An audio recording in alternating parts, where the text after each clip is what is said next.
everyone. Thank you, Rabbi Rich and all of our readers. And Michelle, great reading today. And Dave and Joyce and everybody. Shayna.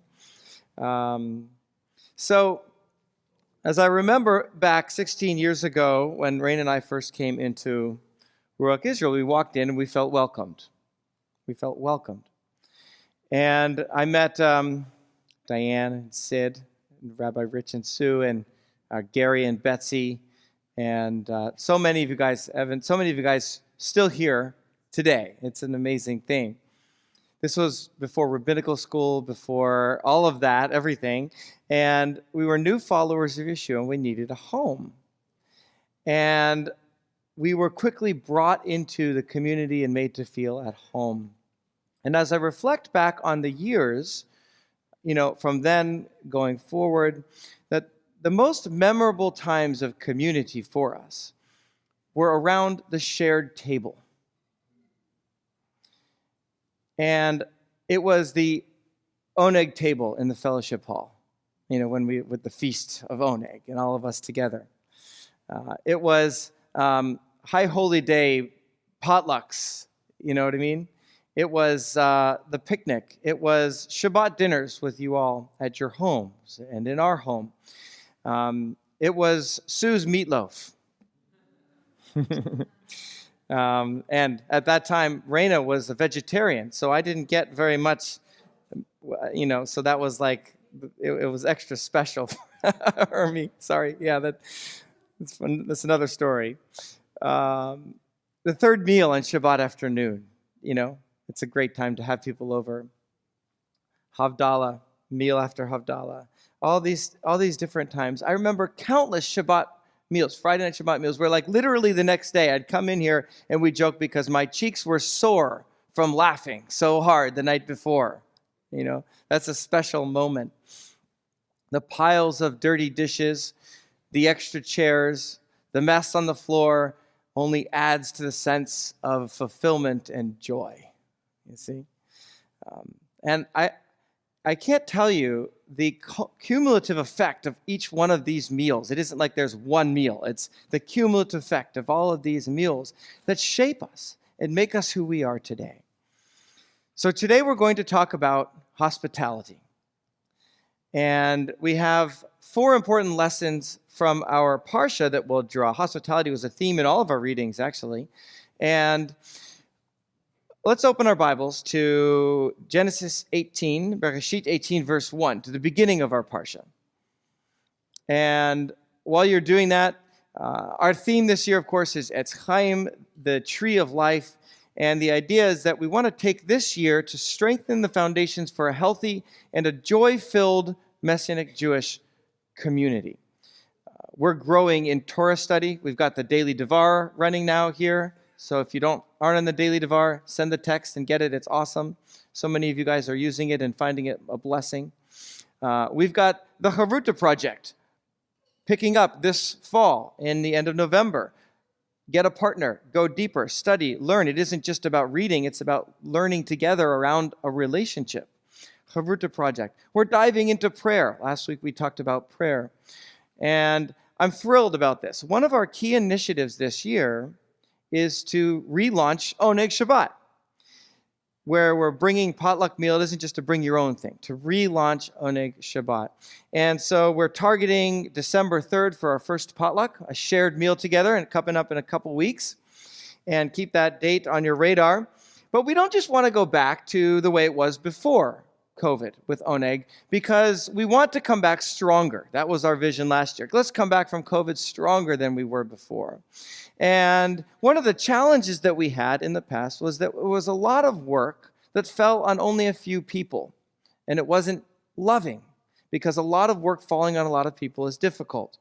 And so what we've done is we've been working really the past year to form our first Ruach Israel hospitality team. And we formed it. It's launched. We're launching it today. We had a training a couple weeks ago, And we have 2 different teams that'll be rotating with some extra helpers. And so we're going to start piloting this team now, even though we still don't have a full oneg, just to get the kinks out so that by December 3rd we'll be up and running. And I just want to say a thank you to Joanna and Tess, who are leading the 2 different teams. And for the rest of you, for stepping up, Jesse, coming in and serving, and Deb, I think she's actually out there now, and Raina, Aviva, Gloria, Christy, Terry, and Jack, you're there. Lisa, extra helpers. We've got Cheryl and Serena as extra sub-helpers. And so we've got these teams filled. We do need a couple people just to be extra subs. Like, hey, call on me if so-and-so's not in. That's always helpful to keep this thing rolling. But the idea is that these 2 teams come and share the work. So I want to focus today on this value of hospitality, to celebrate and to honor this service, which is so critical in the life of our community. Hospitality. So our first lesson is to make hospitality a lifestyle. Make hospitality a lifestyle. Our parasha begins Vayera elav Hashem, and the Lord appeared to Avraham. Today we read the 3rd Aliyah, kind of a troubling passage. Mysterious men enter the city of Sodom and Gomorrah to rescue Lot's family before the destruction. Lot does some horrible things. We won't talk about that today, but it's disturbing.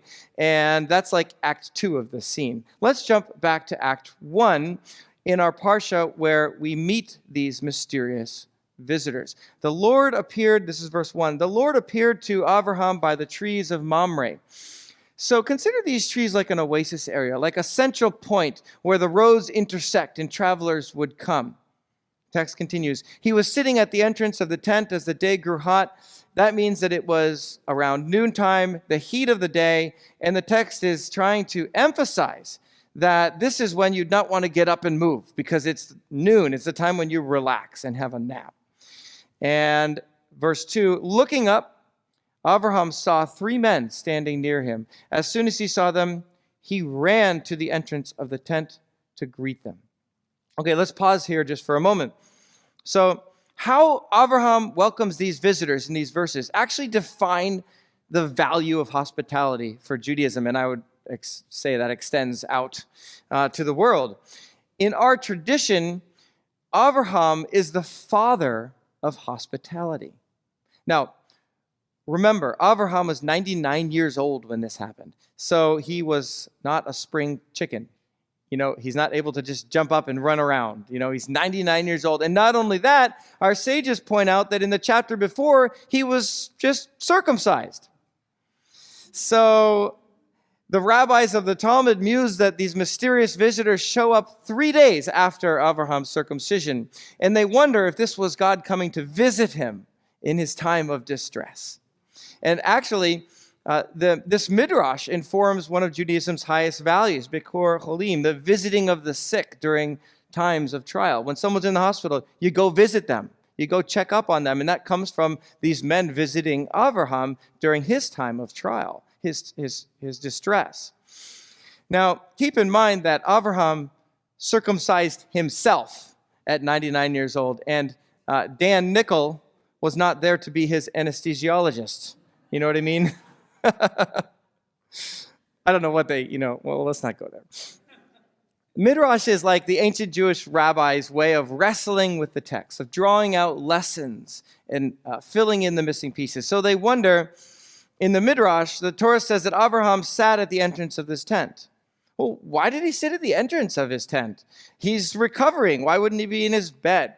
Well, Avraham is sitting there, according to the Midrash, because he's looking for strangers to invite into his tent, even now. According to the Midrash, Avraham would regularly open his home to strangers. He would invite them in, share a meal with them in order to convert them to the true one God. That was his mission. In fact, one tradition says that Avraham and Sarah positioned their tent right in the oasis and kept all 4 sides open so that they could see everyone coming around them. It's like what these midrashim are doing is they're playing on this idea that hospitality is a lifestyle for Avraham. So that's our first lesson. Hospitality is a lifestyle. And it's not only a lifestyle if you're on the hospitality team. This is true for all of us. Hospitality needs to be a part of our DNA. It's a part of who we are. Abraham isn't only looking for opportunities, he built his tent in a way to insist on it. Position your home in a way where you can host. He was eager to even be recovering, from this painful surgery. He's still eager to host. So us being together for Shabbat Oneg is a joy, and joy is critical. It's so critical. And hospitality is even more than Oneg. It's more of a value. It's a heart quality that we need to build in order to build a strong faith community around ourselves. Community becomes stronger when we spend time with one another.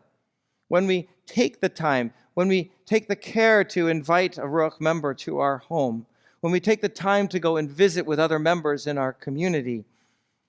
In strong community, everyone is looking for opportunities to invite one another and do all kinds of things outside of our Shabbat morning services and our regular meetings all the time.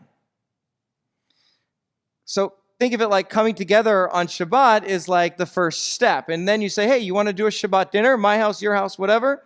The park, whatever we can do. And then at the Shabbat dinner, you say, hey, I'll see you at services. Or I'll see you at home group, or I'll see you over here. Hey, let's go get a movie, or let's go do this together. And that's community. That's how we build community where real spiritual growth happens. It's not teachings. It's not information that we could give from up here. It's you guys interacting with each other. That's how spiritual growth happens. A community where we belong to one another. A community where we are in each other's lives. That's who we need to be. And we do this well, but it's worth articulating again so that we can have a framework for it. It requires a community culture where we're intentional about spending time with each other because it's a lifestyle. It's just who we are. It's who we are. And again, we do this, so many examples of how well we do this at Ruach Israel. Still worth articulating so we can be intentional about it. Look for opportunities. One of the best ways to do this is around a Friday night Shabbat meal. It's Shabbat, so you're not going to go out and work. You're not going to go to a meeting. You're not going to spend money at the mall. You're not going to do all this stuff. So you've got this space that God has given you that's carved out. You're not going to do homework. You're not going to do that stuff. And it's already set aside for you to be with family and be with your Ruach friends and community. It's like that's the time. It's already built in. Shabbat afternoon, third meal, Havdalah after services, those can be other times too. And so starting in February, we're going to be focusing on Shabbat. We're going through Torah study, prayer, and we're going to focus on Shabbat. And one of the things we want to do is focus on Friday night Shabbat dinners and helping us to be doing that regularly as a community with each other. And so there was all these ideas. I would love to find a way to coordinate a Shabbat dinner rotation where you can say, hey, I've got two open seats at my house, and someone says, hey, I'd like to go somewhere over here. I just don't know how to do it, so I need ideas. We need ideas. If you have ideas of how to do something like this, we want to launch something like this in February. So talk to me, and let's pull something together so that we can, as a community, come together and make this easier for each other. But even a plan, even if we have the best plan, it won't work. It won't even be helpful if hospitality is not already built into our lives, if we're not already seeking this out inside, if it's not a part of our culture. And so I recommend start now, Invite someone over today for Shabbat dinner at your house this coming week or whatever. Step out and do it. And we'll offer to help. Talk to me. We have videos, we have stuff we can do to help launch and to teach you how to do a Shabbat dinner. But here's the thing, it doesn't have to be done correctly, it doesn't have to be done perfectly. It can just be a get-together, a shared meal, a Torah study. We can help you with some of those things. What's important is that it's on your schedule. What Raina and I do is we have a marriage meetup meeting every Sunday. We get together and we meet and we plan all these details and stuff. And one of the items on there is, who are we going to invite over for Shabbat dinner over the next month? That's kind of the idea as we try to think about those things. So make it really intentional. Make it intentional. Okay. Oh, the other thing is think outside the box. Don't just stay within the circles of people you normally see all the time. Invite people that you wouldn't normally invite over. And that's how we grow. We're supposed to be a diverse and intergenerational community, not just little subgroups. You see, expand. Expand. Now, let me pause. Let's go back to the text. Abraham begins his hospitality even before his guests reach his tent. He runs to meet them. And so we need to be so excited about this mitzvah of hospitality that we value each other so much that we don't just wait for them to come to you. Don't wait for an invitation or complain that others aren't inviting you. That's not it. It means taking the initiative to jump out and say, hey, let's get together. Let's do this. Abraham ran to his guests in spite of his surgical pain. So we need to do whatever we can. Now this year, we're still kind of wounded. Like Abraham, as a community, we're still hurting from the isolation that came from the time of COVID. Some of you haven't had guests over in over 2 years. For some of you, that isn't the case. But being together with people takes certain social muscles. When we use them well, these social muscles, it cultivates joy inside. This is how our brains work. It cultivates joy inside. But when we don't, they get out of shape, and being with people can become scary, and we actually train ourselves for isolation. And then, by extension, we train ourselves for depression. We just went through 2 years of isolation training, where for some, being with other people felt dangerous. Think of what that does. Okay, that was then. Now, not being with each other is more dangerous. Not being with each other is more dangerous. It's time to heal. Community isn't just fun. Community is essential. It's our spiritual and emotional well-being, and it meets this deep human need inside. So do whatever you can to run to build your Ruach Israel community around you. Run. Next, we see that hospitality requires that we see ourselves as servants. Continuing with verse 3, and bowing down to the ground, he said, "My Lord, if it pleases you, do not go past your servant." Abraham's language is very, very strong. My Lord is something that you'd use for the Lord, for God. It can be used for people too, but it's very honoring. And these two people, of course, turn out to be angels, and one of them, perhaps even the Lord himself, we don't know. But Abraham doesn't seem to know this, and yet he shows them so much respect. He bows to them. He refers to them as a servant. So see yourself as a servant toward your fellow community members. And Abraham doesn't just say this, he does it. Verse 4 continues, "Let a little water be brought, bathe your feet, recline under the trees. Let me fetch a morsel of bread so that you can refresh yourselves." And then go on, because you've come your servant's way. And then they say, "Do as you have said." Now, I remember hiking on the Appalachian Trail from Maine to Georgia, and after 20 miles, it felt great to take off my sandals and wash my feet. That was terrific.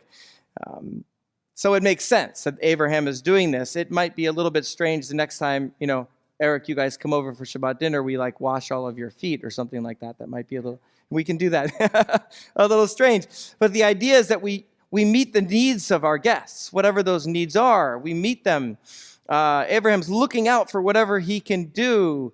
Some guests will ask for a lot of stuff. Some guests don't like to ask for anything. Both are great opportunities for you to host and to learn how to serve. This is the mitzvah of hospitality. Okay. Lesson 3 is that we need to add honor. We need to add honor. So built into verse 6, back in the text, we see this. Abraham hastened to the tent to Sarah. He said, "Quick, 3 measures of choice flour, knead and make cakes." Then Abraham ran to the herd, took a calf, tender and choice, and gave it to a servant boy who hastened to prepare it. He took curds and milk and the calf that had been prepared and set them before them. So when we teach honor to our kids, we use a very simple definition. Treat other people as special, do more than what's expected, and have a good attitude. That's honor. And it works here. It's so simple. This is exactly what hospitality looks like for Abraham. He treats them as special by pleading with them to stay and helps them to rest. He runs and makes haste so that they don't wait too long. Then he goes above what's expected. To his guests, he says, "Listen, a morsel of bread, A few pieces of old bread and water might have been what was expected of him based on his words, but instead he runs to Sarah and says, take the best flour. Let's make them the best cake we ever have made. Let's take the calf that we've been waiting for a special moment for and serve them that. And then the end he even adds curds and whey and gives them a feast. Just do a bit more. That's what honor is. His attitude. Have a good attitude. Attitude is excitement. It's joy. It's, I'm happy to see you. That's the attitude of hospitality. He pays attention in his own time of trouble, his old age, his pain of circumcision. He's happy to see these visitors and these guests. So for us at Ruach Israel, the lesson is honor is treating each other as special. It's going above what is expected, and it's doing it with a giving, joy-filled attitude and heart. Now, let me qualify that this doesn't mean that you need to spend all day preparing for a Shabbat dinner when you have guests. Please don't do that. Don't do that. Don't do that. It's not good. It's far better to keep it simple and relaxed and host a lot than to not host at all because of all the different details and the things, and it's so overwhelming. Too much work. And I know that most people in our community would rather be invited over, even if you can't get to all the cleaning. Would you guys agree? Wouldn't you rather be invited over even if the person couldn't get to vacuuming than just not be invited at all? What if you can't make a whole dinner? What if you say, hey, come on over, but you bring the dinner? Okay, that's what community does. That's what family does. You see? So honor comes when we prioritize the joy of being with one another above all of these other things. So if you come over to our house for Shabbat, we might still be running around vacuuming or whatever. I mean, we've all got little jobs and we're all doing these things and running around. And if you come, especially if you come a little bit early, we'll still be doing that stuff. Ken knows, it's like that's what we do. And that's fine. Maybe this is a qualifier, be prepared. But it's fine because when you're family, you don't care about that stuff so much. And that's what community needs to be. So our lessons, we've got make hospitality a lifestyle, serve your community members. The third is to add honor. And the last one is to hospitality requires time. It requires time. In our passage on this scene, we read, and he waited on them under the tree as they ate. He stayed with them. He sat with them. He spent time with them. And I've been thinking about this, there's nothing more stressful when you're having people over than worrying about whether you'll have things to talk about or whether you'll be good company, or something like that. If you're an introvert, whatever, you might not have a lot to say. See, what it needs to be is just spending time with one another. It doesn't have to be a great conversation. It doesn't have to be an epic experience. I wonder if these men didn't say anything to Abraham at all this whole time as they ate until they said, your wife Sarah is going to have a son. You don't want to go over someone's house and say that to them. But my point is, I don't think it needs to be an epic special gathering where you have to be all of these things. Just be you. Act yourself. I think you need to be kind, prioritize relationships above the diverse issues that we have in our world today, listen to one another, ask questions. But as a community, we need to find how to have joy and meaning in small interactions where we're just sitting with each other around the table. Being with one another is just that important. In Exodus, we see this remarkable passage where the 70 elders go up on the mountain and they see God. God comes. And what does he do? He prepares a banquet for them. They eat on the mountain with God in the kingdom of heaven that's bent down over the mountain. This is framed all of Judaism. The Lord is present when we gather to eat. In Judaism, the table is an altar where blessings and laughter and tears and praises are all present. That's Judaism. In our tradition, Abraham uses hospitality to draw people closer to God. In Judaism, we invite Shabbat guests to talk about God, to study the Torah, to enter into the Lord's presence together. Do you know how many times Yeshua ate with people in the Besorah? He's always eating with somebody. He gets in a lot of trouble for it, too, because he eats with the wrong kind of people.